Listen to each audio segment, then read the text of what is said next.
Hey friends, my name is Blake Shook, and I've gone from 2 hives to over 30,000 beehives.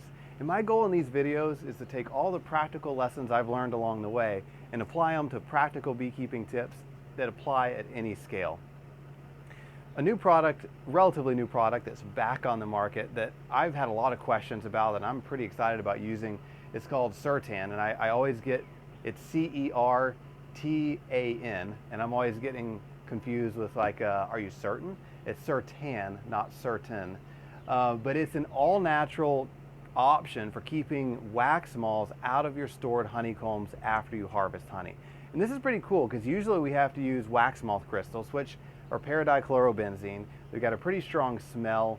They can drive bees out of a box if you don't fully air it out. It doesn't hurt the comb, but it is very much a chemical. And this is an all-natural control that doesn't leave any residues and isn't harmful in any way to honeybees. So it's pretty cool, it's pretty awesome. This is a 5-ounce bottle.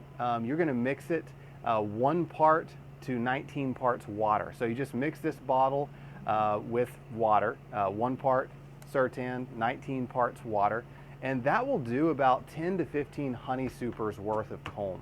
So it does quite a bit. You just want to mix up however much you're going to use that day. So you don't want to mix up a whole bunch, and it doesn't store very well. It doesn't stay active for long once it's mixed with water. So just mix up however much you're going to use after you harvest honey. I've got this super here that's had the honey harvested out of it. Applying it is really, really easy. Again, 1 part Certan to 19 parts water.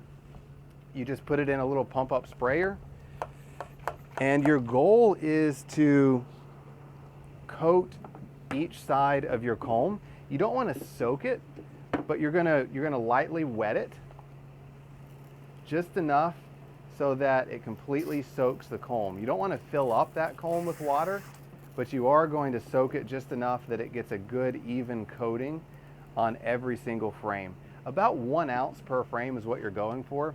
I don't have a great way to measure an ounce, and so I'm really just soaking each frame with a light mist until I can tell that comb is pretty well soaked with this solution.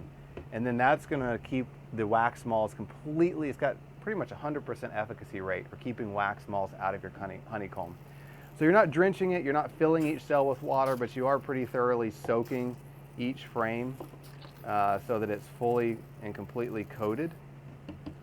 And then the key step that a lot of people forget is once you've got them all completely coated, you've got to let these frames dry before they go into storage.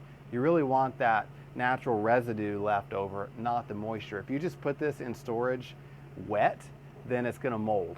So you're just going to do all these frames, and then what I do is I just set the box up on end like this, somewhere where a breeze can blow through it, you know, not in sunlight, but maybe under the eave of your house or on your back porch, somewhere where it gets some airflow. Really for about a day is all it takes, and it completely dries, and then you're ready to put it, you know, store it in a trash bag or in your garage or your shed, wherever you store your honeycomb, and you won't have a problem with wax moths, which is really easy, super cool, really easy to use. So hopefully that's helpful, and it's a great all-natural alternative to using wax moth crystals. Oh, and if this was helpful, then please like and subscribe to The Bee Supply.